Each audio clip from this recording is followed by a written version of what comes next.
Bom dia, meu nome é Sador Agarmunod. Eu vou apresentar a teoria das situações didáticas desenvolvida por Rousseau nos anos 80. Foi encomenda da diretora da maestria na enseñança das matemáticas da PUC Peru, Jesus Vitória.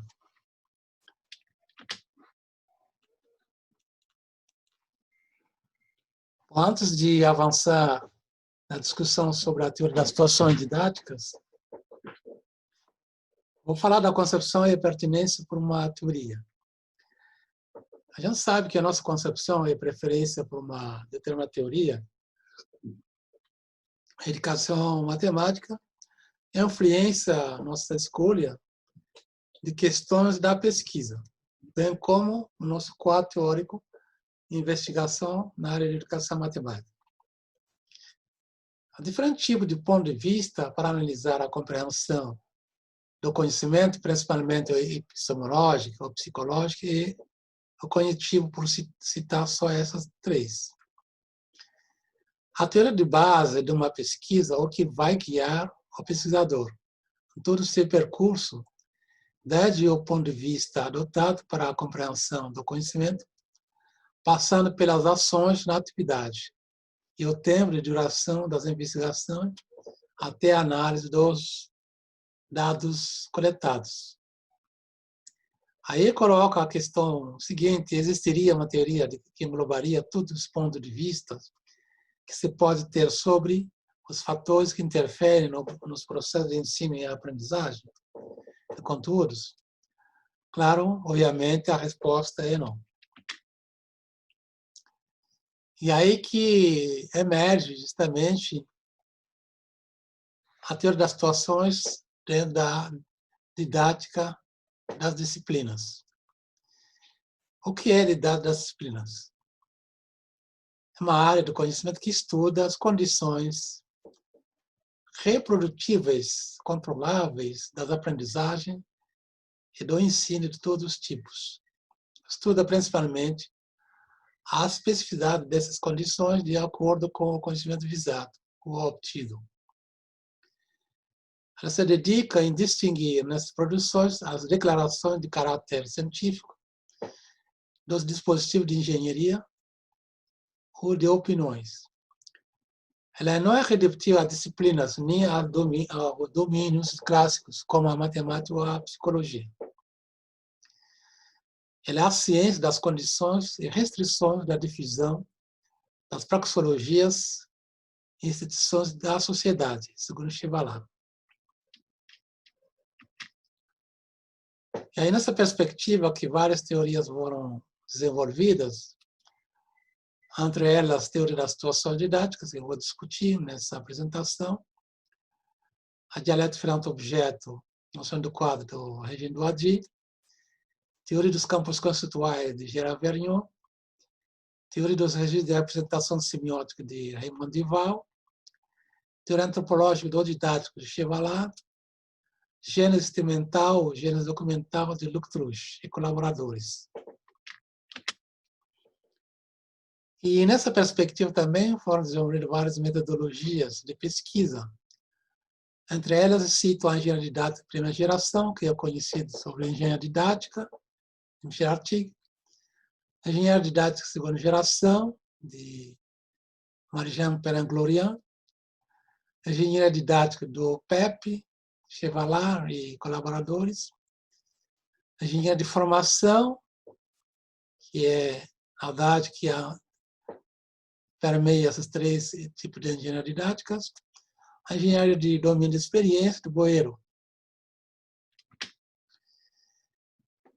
Bom, como os fenômenos observados e os problemas são geralmente aprendidos? Elas são aprendidas do ponto de vista matemático, do ponto de vista epistemológico, do ponto de vista cognitivo, do ponto de vista do aluno, do ponto de vista do professor, do ponto de vista institucional, do ponto de vista psicológico, do ponto de vista pedagógico. Cara, do ponto de vista epistemológico, a gente vê a natureza do objeto que está sendo ensinado. Então, é importante olhar também as articulações que existem, que podem ser construídas entre aluno e o professor. Olhar também do ponto de vista institucional, quais são as restrições que são impostas pelas diferentes instituições. E aí, do ponto de vista matemático, na verdade, queremos responder à exigência da epistemologia da avaliação, ou seja, explicar as propriedades utilizadas para chegar à solução da situação proposta, porque a resposta está correta e outras soluções não. Do ponto de vista cognitivo, a compreensão em matemática está ligada em reconhecer os objetos matemáticos representados, ou seja, a compreensão é dirigida pelos objetos estudados, pois o acesso aos objetos matemáticos não é sensorial, nem instrumental, pois prepassa pela produção de representações semióticas, segundo Duval. Do ponto de vista psicológico, temos dois aspectos. Tempo de reação ou de resposta, agilidade em resolver o problema, o propósito. É isso que a gente olha do ponto de vista psicológico. A gente olha também a possibilidade de transferência, ou seja, como que o aluno pode usar o que foi aprendido em outras situações de resolução de problemas. Do ponto de vista pedagógico, destaca-se a vivência do educando, ou seja, como se sente em situação de aprendizado. Pois cada estudante tem sua própria narrativa, personalidade, motivação, confiança em si próprio, capacidade e interesse pelas atividades propostas. Para Duval, o desenvolvimento da habilidade de confiar em si e em suas próprias capacidades contribui para uma compreensão vivida com experiência de autonomia intelectual, convergindo para o desenvolvimento da capacidade de aprender. E iniciamos a discussão sobre a teoria das situações didáticas. Um dos objetivos é caracterizar um processo de aprendizagem por uma série de situações reprodutíveis. E essas situações devem provocar modificações de comportamento dos alunos. Essas modificações, na realidade, das características, né? As modificações devem provocar a característica da aquisição de um determinado conjunto de conhecimentos. Um dos objetivos também é determinar modelos de aluno, do professor, de concepção da matéria a ensinar. E outro objetivo é caracterizar a organização do meio que permita a aprendizagem do dado saber matemático. O Rousseau introduz a teoria da situação didática em matemática. Princípios que se apoiam em 10 princípios que eu vou discutir a seguir. Princípio 1. A atenção é voltada principalmente para as condições de ensino e de aprendizagem específicas do saber em estudo. Estudo das características recíprocas de pertinência, adequação, possibilidade de realização, economia dos conhecimentos e das situações. E aí, o único meio de que dispõe o professor para provocar a aprendizagem do saber é o de conhecer e reproduzir as condições que provocam a sua aquisição. Princípio 2. As condições não são independentes uma das outras. Elas devem, então, ser estudadas como características do sistema. Os objetos devem ser definidos por suas funções nesses sistemas. Princípio 3. Modelar um sistema de dados em termos de jogos matemáticos. E o Rousseau introduziu o termo agente, é o sujeito que age. E nessa modelação do sistema didático, temos então o estado do milieu, as regras do jogo e a importância desses jogos e dessas regras. É tudo isso que ele denomina de situações. O para-estratégia, jogo, constitui um automato estocástico segundo Rousseau. Um aluno diante de um problema escolar é um exemplo para Rousseau de uma situação simplificada, um exemplo de uma situação simplificada. Princípio 4. O professor define um método geral para definir um conceito C na teoria da situação didática da matemática. Para o Rousseau, C é o objeto que resolve satisfatoriamente uma determinada situação é C. Essa asserção é inspirada no método Hilbert, clássico em matemática, que diz C é o objeto que satisfaz uma certa relação R, então RC é verdadeira. Princípio 5. O princípio de decomposição e decomposição das situações tem os seguintes elementos. O agente pode jogar diversos jogos, independente de situações ao mesmo tempo, mas vários jogos podem compor um jogo se decompor em vários. Subsistemas podem ser estudados separadamente, mas sua confrontação com a contingência requer exame do sistema completo. O observador está implicado no jogo, seu papel deve ser analisado. A partir de tudo que acabamos de dizer, o Rousseau esquematiza os componentes de uma situação didática. Temos a sociedade de matemáticos, neles integrado P, professor com matemática. Em algum momento, esse professor ele é profissional na sociedade e prepara a sua aula a algum determinado momento. Ele interage com o aluno, esse aluno,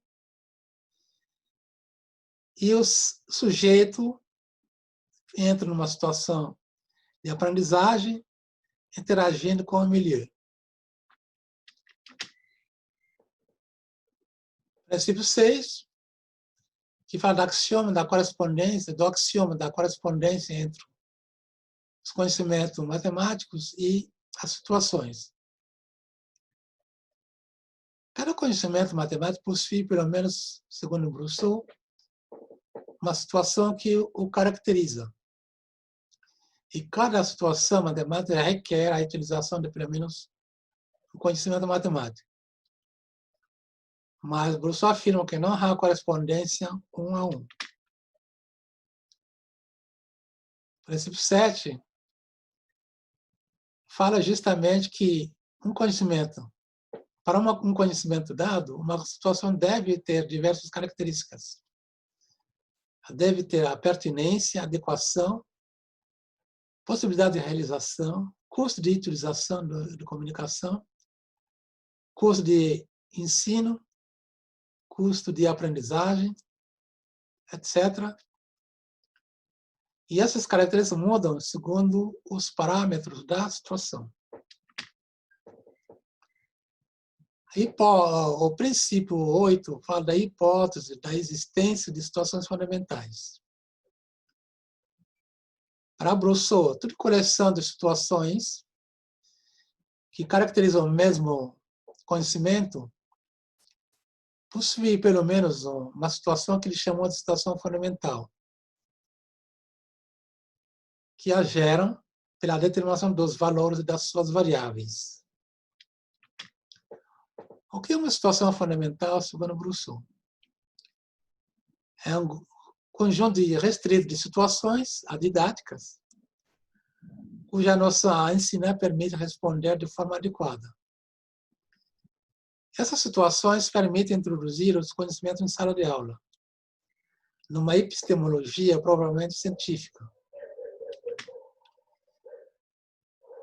E temos algumas caracterizações de situações fundamentais, uma delas é de Marc Legrand, que afirma como a situação será fundamental se ela permitir, se ela tiver, por sua consistência epistemológica, sua adaptação ao campo conceitual do aluno, o poder de modificar o conformismo escolar.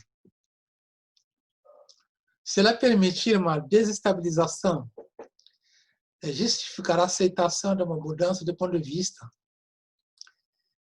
E ela deve permitir favorecer, né, os conflitos da racionalidade. É uma situação fundamental se ela permitir a devolução do projeto global do saber. Voltaremos a definir o termo de evolução na teoria das situações. Ainda segundo esse autor, a situação fundamental deve se transmitir ao aluno, deve ser capaz de transmitir ao aluno o projeto do saber sob 3 formas. Permitir ao aprendiz epistêmico de encarar uma mudança do ponto de vista do conhecimento estudado. O aprendiz psicológico estudar como ele poderia aceitar a transformação de sua relação ao saber. Ao aprendiz escolar, o tipo de trabalho a fazer para transformar e saber as noções estudadas na situação. E Perrin-Glorian, 99, também traz uma outra caracterização que não contradiz o que Marc Legrand tinha dado. Para ela, uma situação fundamental é uma situação didática, característica de um saber ou de um conhecimento. Voltaremos a discutir o que é uma situação didática. Mas aqui na teoria das situações faz-se a diferença entre conhecimento e saber. O conhecimento diz respeito ao saber, fazer, está do lado da ação. O saber é do lado científico, ou seja, ao lado da validação científica. A retórica é das validações. Então, os diferentes valores dados às variáveis de dados da situação fundamental devem permitir gerar todas as situações representadas dos diferentes sentidos ou diferentes ocasiões de emprego do saber em jogo.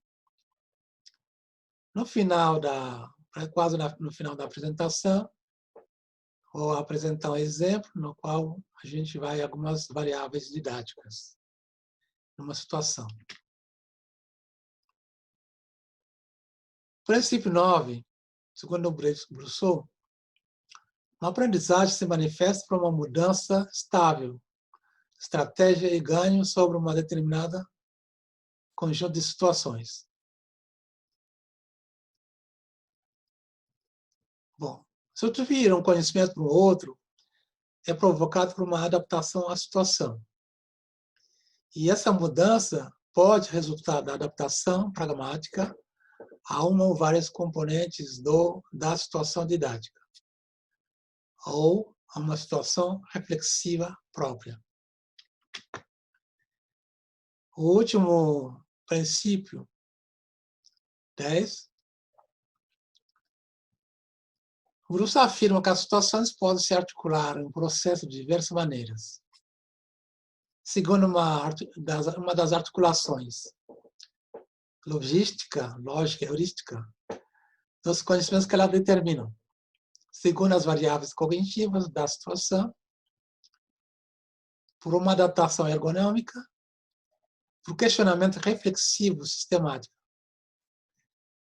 sobre a consistência e possibilidade de extensão, segundo uma dialética ferramenta-objeto, de acordo com Regine Douadji.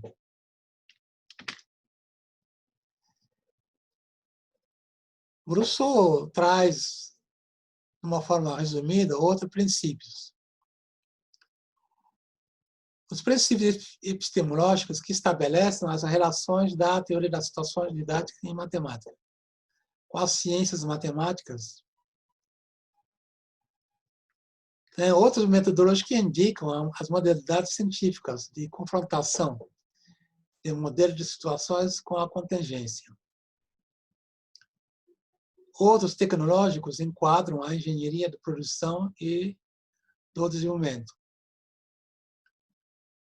Outros são relacionados com as condições éticas de interações, quando se observa ou aplica a engenharia didática em sala de aula. Então, tudo que acabamos de dizer permite ter um olhar diferenciado sobre o triângulo didático, que foi a primeira representação do sistema didático, que a teoria das situações rejeita. Bom, o dito triângulo didático já é representado por esses três elementos: saber escolar, sistema indicativo, que pode ser representado pelo professor, estudante. E aí a gente vê as diferentes relações entre os três polos. Sistema de dados saber escolar tem o processo de transposição didática. O estudante, sistema indicativo, temos a comunicação, professor e aluno.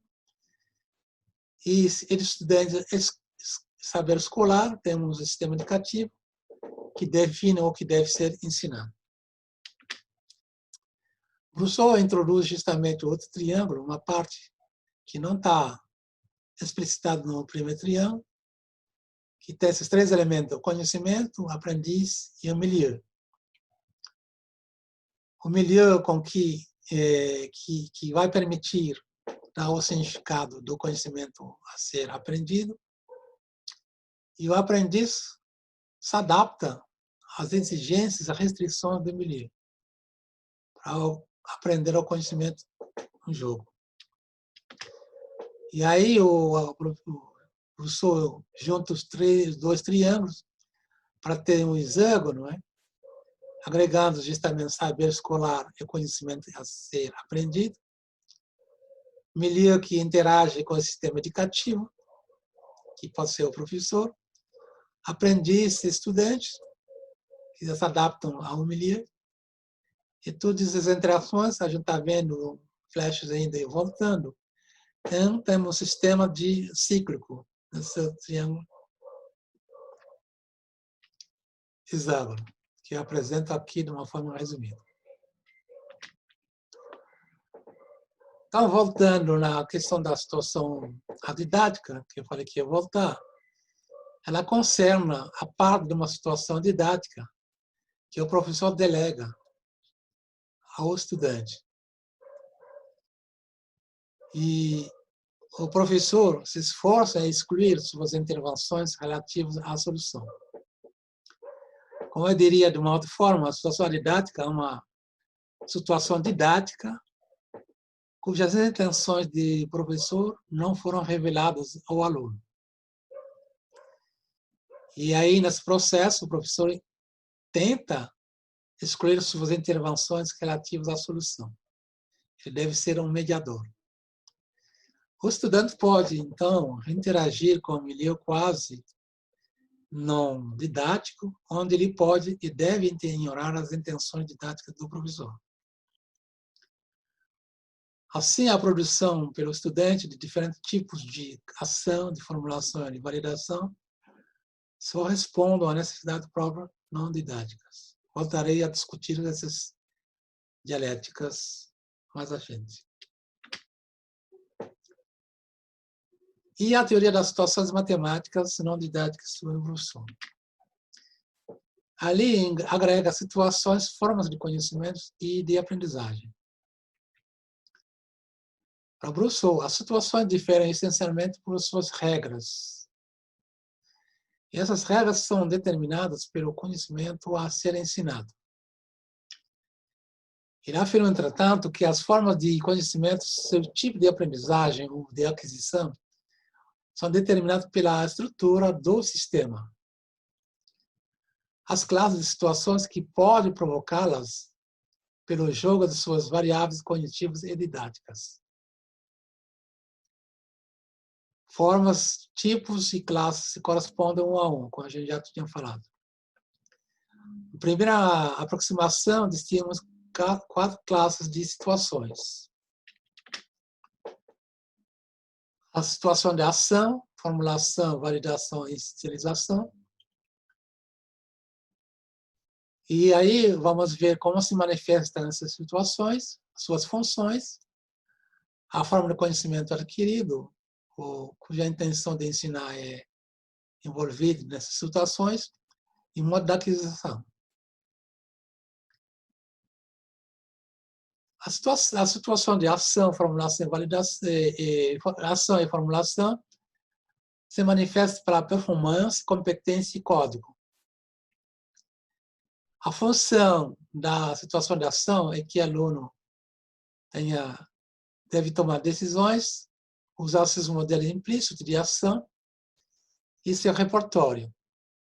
A forma do conhecimento é meio de tomar decisões. O modo de aquisição, o aluno deve estar numa fase de assimilação e de acomodação. A formulação, sua função é oral, escrita e gestual. Produção de mensagem, uso de linguagem, ou criação de uma linguagem própria do aluno. Forma de conhecimento, o aluno aprende a ter meios de comunicar. Modo de aquisição, modificação ou criação de uma linguagem. A validação se manifesta para a necessidade de argumentação e de provar. A função é criar enunciados, conjecturar, usar teoremas e teorias. E a forma do conhecimento é um meio de convencer e de provar. Modo de aquisição, o aluno entra numa retórica científica, aprende a ter uma lógica científica e usar demonstrações. A institucionalização é do lado, as 3 primeiras situações são situadas do lado do aluno, a responsável principal é o aluno, e a 4ª situação, que é a situação de institucionalização, é da responsabilidade do professor. Aqui tem uma função de dar status de saber, daquele que foi manipulado nas situações anteriores. A forma do conhecimento é uma referência que pode ser usada para fazer validações sociais e cultural. E o professor dá as informações científicas relevantes ao objeto a ensinar, as convenções que devem ser usadas, as definições, e o aluno é instruído, ou seja, lhe dá o conhecimento necessário para usar nas situações futuras. E posições dos atores nessas situações, como eu já tinha falado, nas 3 primeiras situações é o aluno que é o ator principal, na última é o professor. Do ponto de vista do contrato, é o aluno que tem a responsabilidade de gerenciar suas relações com o saber. Nas fases de ação, formulação e de validação, o professor está encarregado da fase da institucionalização. Ele deve determinar a forma e o conteúdo do saber para o qual ele quer dar um status oficial, levando em conta os efeitos da transposição didática. Teoria das situações didáticas em matemática. De novo. As estratégias do professor e os fenômenos típicos da atividade didática. É isso que a gente vai discutir. Para Brousseau, a compreensão é a mobilização concomitante de saberes, de conhecimentos e a evocação de situações não diretamente necessárias à tomada de decisão na ação em curso, mas se postos úteis ao controle dos conhecimentos que regem esta decisão. E o autor afirma que o equilíbrio geral dos diferentes repertórios pelos quais uma pessoa regula suas relações com o meio obedece a princípio da ergonomia. O sentido de um conhecimento é a imagem cultural da compreensão, o meio de reconhecê-lo e de gerenciá-lo. O saber é um meio de reconhecimento e gestão de conhecimentos, meio pessoal ou institucional, e, portanto, variável em função das instituições. O sentido pode, então, ser decomposto de acordo com os tipos didáticos de conhecimento em um componente semântico, que relaciona o conhecimento a um campo de situações. Dois tipos, um campo sintáxico, que o conecta com diferentes repertórios, em especial lógicos e científicos, que regem a manipulação, é um componente pragmático que descreve as possibilidades de uso. E o Brousseau afirma que o professor caracteriza pelas sujeições que ele aceita, é aquelas que lhe são impostas. Cada sugestão consiste em um compartilhamento de responsabilidade entre o professor e o milieu antagonista, incluindo o aluno. Os meios de regulação recíproca, que condiciona a evolução do sistema. Temos, no equilíbrio nas sujeições, 3 aspectos. Primeiro, os teoremas e os problemas. Para Brousseau, não há nenhuma diferença matemática entre teorema e problema. A diferença está apenas didática. É apenas didática. Geralmente, os professores esperam criar no aluno a capacidade de demonstrar todos os teoremas de uma teoria, pelo ensino de um número limitado desses teoremas, ou pelo efeito combinado de saberes e conhecimentos desenvolvidos. E a manutenção dos grandes equilíbrios desse tipo é a parte oculta da atividade didática. Esse equilíbrio é realmente o papel do professor, ou do sistema educativo, tudo? Pergunta Rousseau. O segundo, o conhecimento e metaconhecimentos. A manutenção dos grandes equilíbrios desse tipo é parte oculta da atividade didática. E repito, este é realmente o papel do professor, ou do sistema educativo.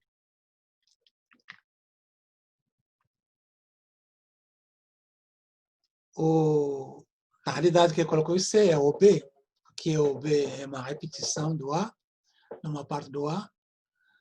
Os saberes e os conhecimentos. A forma ferramenta é a forma objeto, no sentido do Bourdieu. Uma teoria sendo ensinada ao estudante, é preciso manter um equilíbrio, segundo Brousseau, entre a parte institucionalizada, como saber, definições, teoremas, a parte institucionalizada com conhecimento. Esses conhecimentos são aqueles que são necessários para resolver os problemas que se espera ser dominados pelo aluno. Alguns não são explicitáveis, outros são saberes ensinados e convertidos em meios de resolução. A parte determinada como conhecimento não institucionalizados desenvolvidos espontaneamente pelos alunos.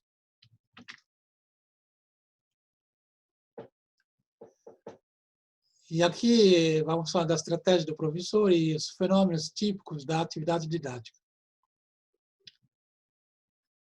Para o professor, essa abordagem permite classificar as regulações didáticas de acordo com a distribuição de responsabilidades entre o sistema que proporciona conhecimento e quem o recebe, o aprendiz. Então, para o autor, deve-se considerar também o efeito real ou imaginado de um terceiro sistema, que é o milieu. E essa responsabilidade diz respeito, em primeiro lugar, à produção de conhecimentos, sua comunicação, sua validade, sua novidade, seu valor, seu interesse ou seu status cultural. E as condições em que pode se manifestar, ser recebidos, aprendidos, reproduzidos, etc. Então, todo emissor de conhecimento não é necessariamente um professor, mas qualquer professor é inevitavelmente um emissor de conhecimento.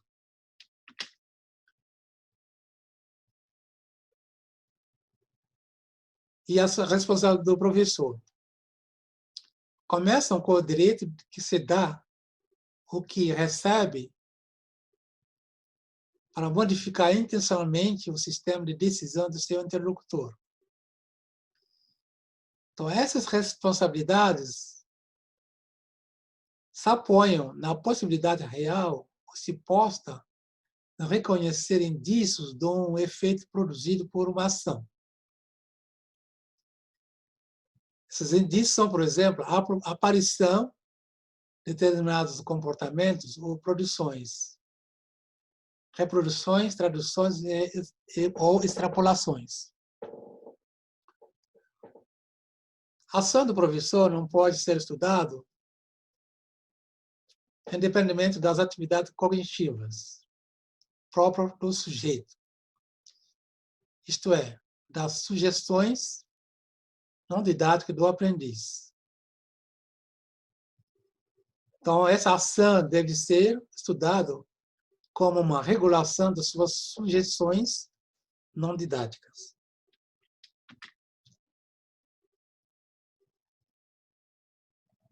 Então, falando de novo das responsabilidades recíprocas.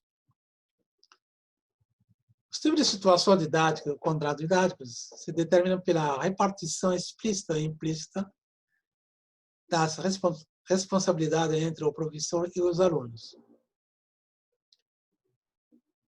E aí, nessa perspectiva, partindo das reações da divisão sem retroação ou construtivismo dirigido, radical, o professor identifica 12 tipos de contratos, ligeiramente ou fortemente didáticos. Eu farei um resumo a seguir. Contrato didático. O professor que deseja provocar situação de aprendizagem deve mudar o sistema de decisões de seus alunos, confrontando-os com um conjunto de situações de acordo com o conhecimento estabelecido. Bom, a gente sabe que o saber comunicado ou trabalhado não é uma invenção do professor. Ele está em conformidade com o saber estabelecido nas instituições de referência. Ele não é um simples registro de informações, que corresponde à modificação na capacidade de resposta dos alunos. Então, a gente acha que a ação didática ocorre ou é finalizada quando se supõe que o aluno tem capacidade de tomar decisões apropriadas na resolução de situações.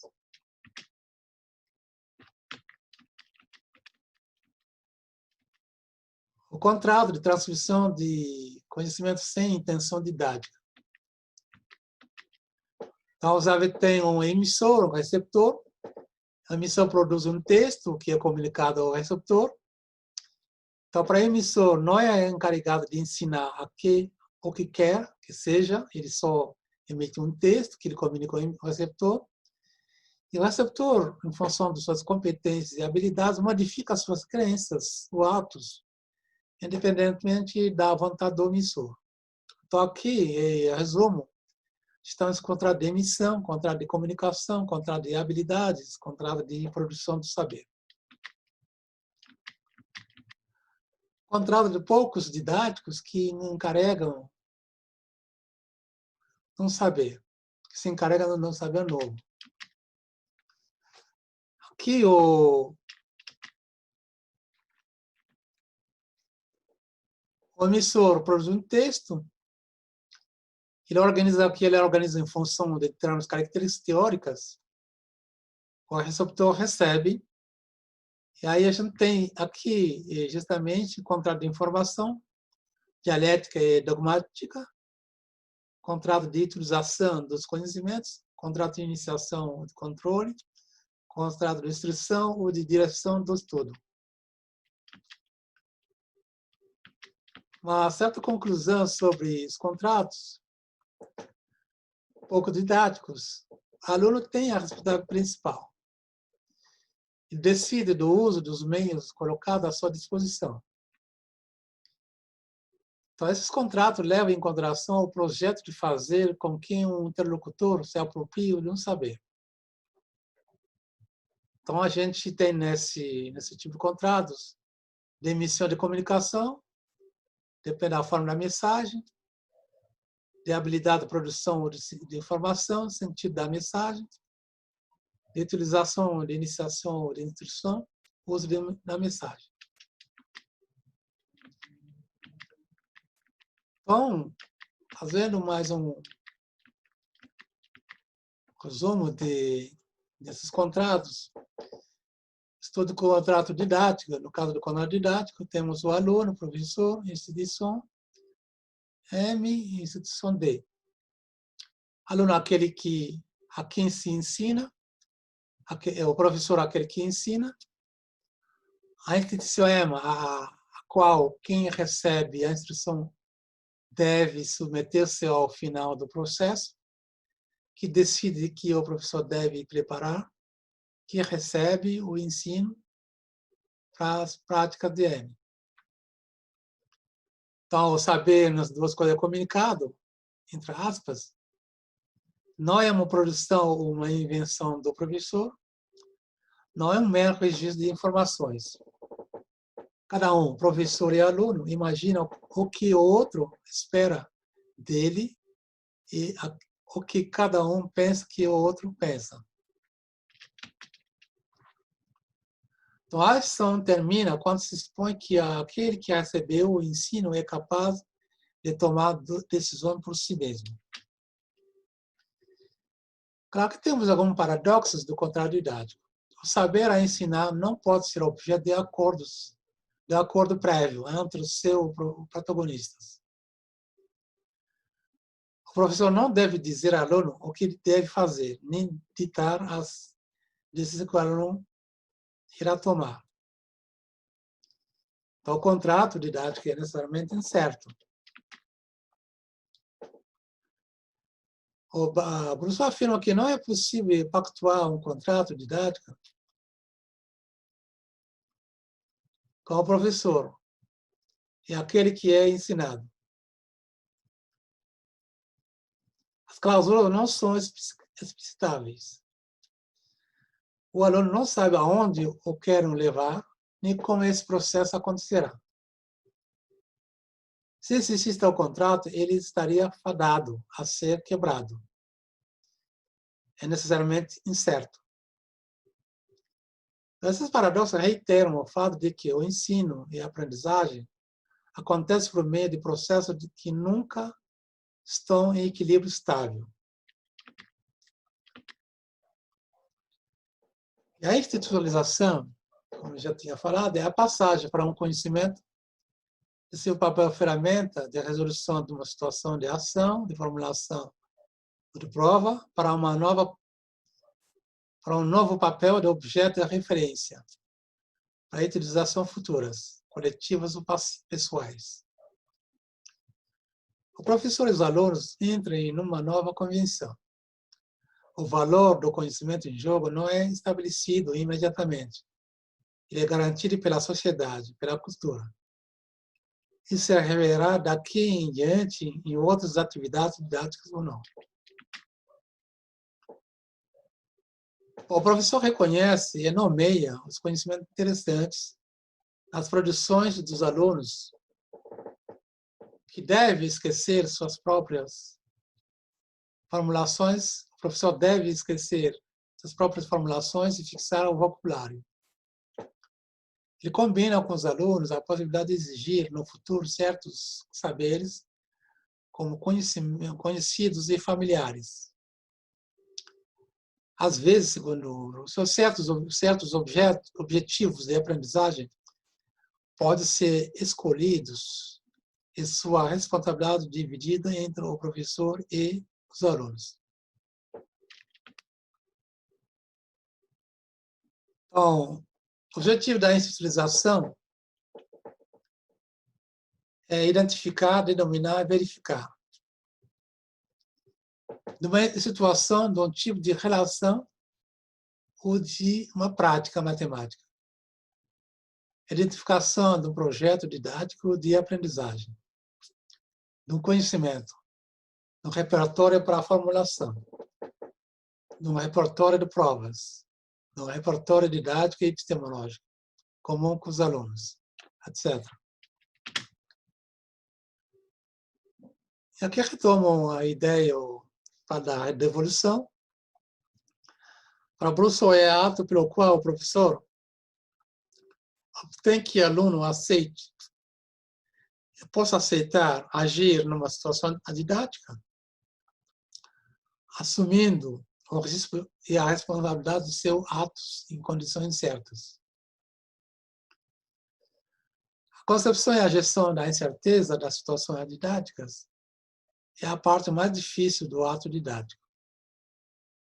Esta gestão produz diversos efeitos indesejáveis, mas às vezes inevitáveis. O professor mostra ao aluno que ele, o professor, se desfez da responsabilidade de dizer e garantir a veracidade da responsabilidade que ele, o aluno, deve dar. E procura obter que este aluno aceite essa responsabilidade.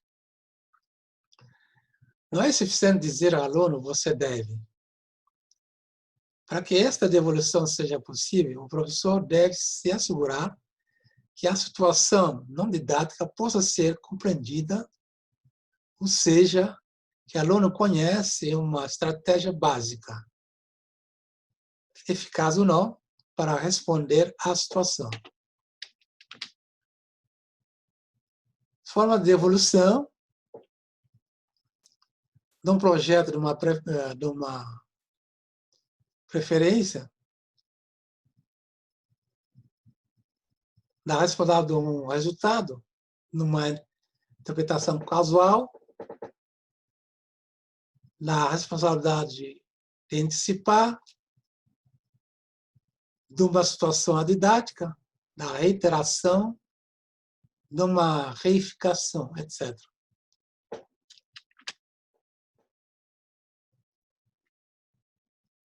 Agora, professor, um processo didático consiste numa série de situações didáticas relativas a um mesmo conhecimento, objeto de ensino ou de aprendizagem. De maneira que o bom desenvolvimento de cada situação exige o bom desenvolvimento de todas as anteriores. Cada situação pode ser proposta se ela é motivada por questões provocadas por situações anteriores, e graças às aquisições feitas nestas. A justificativa de uma situação se refere ao projeto do professor, que está ligado ao currículo, por exemplo. Então, o processo constitui uma crogênese, ou seja, uma gênese que estabelece entre os conhecimentos determinadas relações, por suas posições numa história. E pelas relações entre as situações, causalidade, oligogênese. A topogênese da matemática é uma organização tal que cada objeto se situa em função da sua definição, de suas propriedades, numa ordem parcial, regida pelas relações de necessidade lógica e de ergonomia. Finalizando a minha apresentação, eu apresento um exemplo de uma situação apresentada pelo próprio Rousseau, em 1987. Se trata de essa imagem que vocês estão vendo, em retângulo, dividido em várias peças, cujas medidas estão aí indicadas. E aí o retângulo, falei retângulo, é um quadrado, né? Desculpa, são desenhados quebra-cabeça em cartolinas retangulares de 20 centímetros por 15, e a gente dá um por grupo, e para cada grupo, para cada um dos quebra-cabeças, temos 6 peças correspondentes, A, B, C, D ou F, rodadas na mesma cartolina. Foram distribuídos aos alunos folhas em cartolina quadruplada, uma régua graduada, tesouras e uma representação ampliada do quebra-cabeça inteira. O objetivo dessa situação que está em jogo é estudar a proporcionalidade, no caso de um coeficiente não inteiro.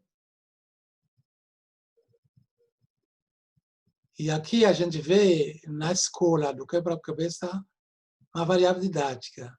Para introduzir a proporcionalidade com coeficiente não inteiro, a escolha que foi feita é a partir do contexto geométrico, para justamente chegar à questão da proporcionalidade. As instruções que foram dadas aos alunos são que eles devem fabricar outros quebra-cabeças semelhantes, mas maior do que o modelo dado, de acordo com a seguinte regra. O segmento que tem 4 centímetros de comprimento no modelo deverá ter 7 centímetros na sua reprodução. E é dado um quebra-cabeça por equipe de 5, 6 alunos, mas a exigência é que cada aluno deve construir uma peça, ou cada 2 alunos deve construir 2 peças. Acontece é só aluno de 5ª série do ensino fundamental, e aí quando ele termina, ele deve ver se as peças construídas permitem reconstituir as mesmas figuras como modelo.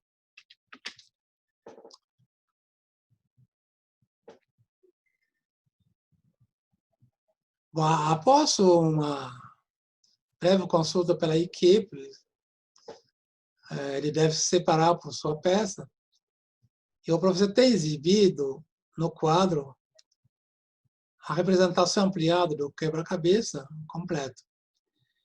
Não interveio para ajudar a orientar os alunos, participar do debate para discutir a validade das suas soluções. Bom, análise a priori. Bom, nós devemos responder às seguintes questões na análise a priori.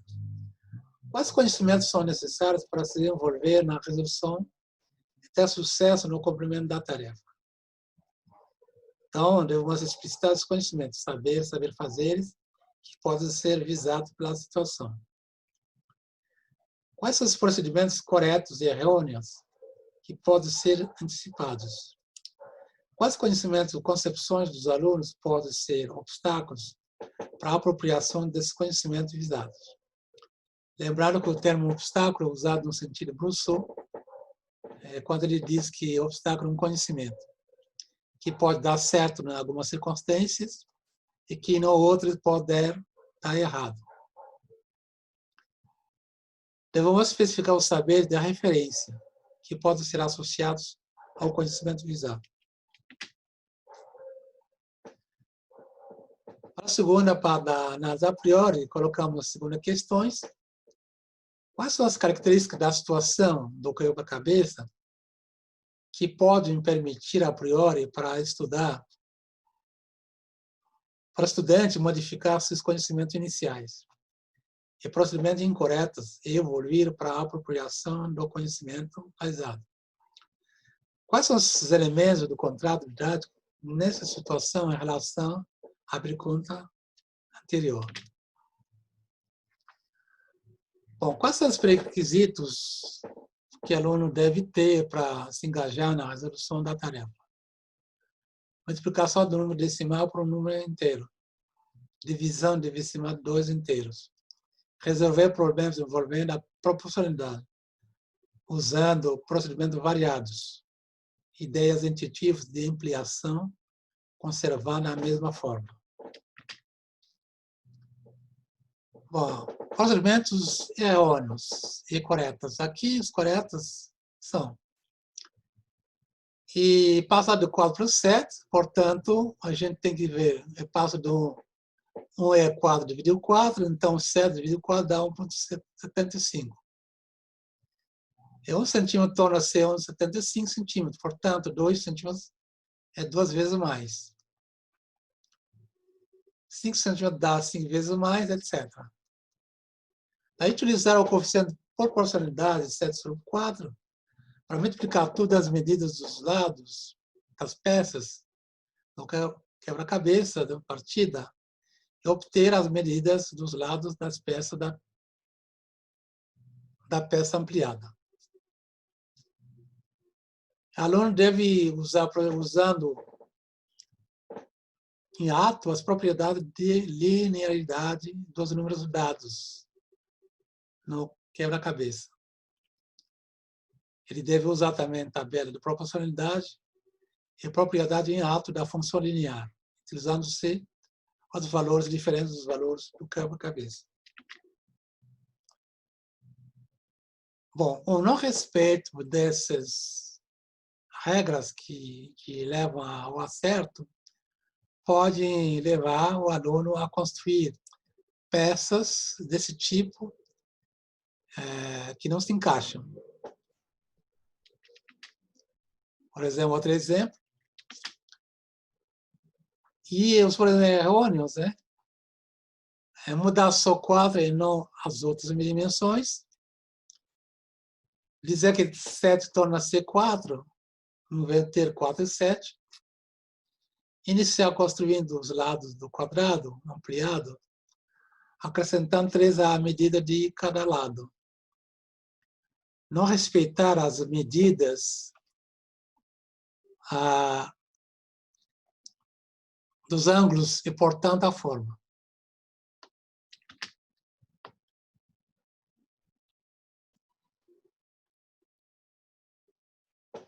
Saber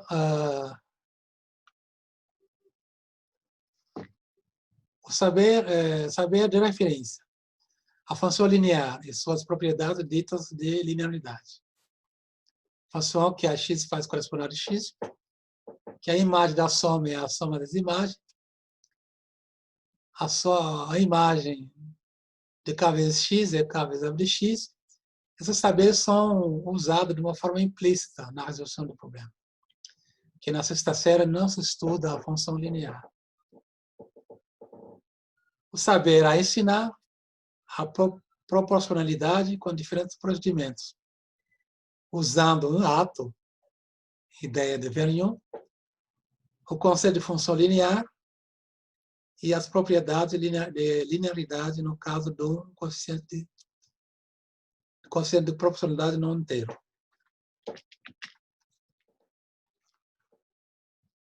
Outro conhecimentos, a TSD, no nível do conhecimento, conceito de modelo implícito. Fazer uma ampliação de uma figura é somar o mesmo número, as medidas de todos os lados. E esta maneira de pensar espontânea é muito natural. É uma concepção de uma ampliação. E o erro consiste justamente em somar o mesmo número 3. Isso revela a concepção que o aluno tem da ampliação. Aqui eu apresento algumas referências bibliográficas que podem consultar. Muito obrigado. E eu termino por aqui. Se vocês têm algumas dúvidas, questões, podem mandar suas dúvidas, suas questões por e-mail. Muito obrigado.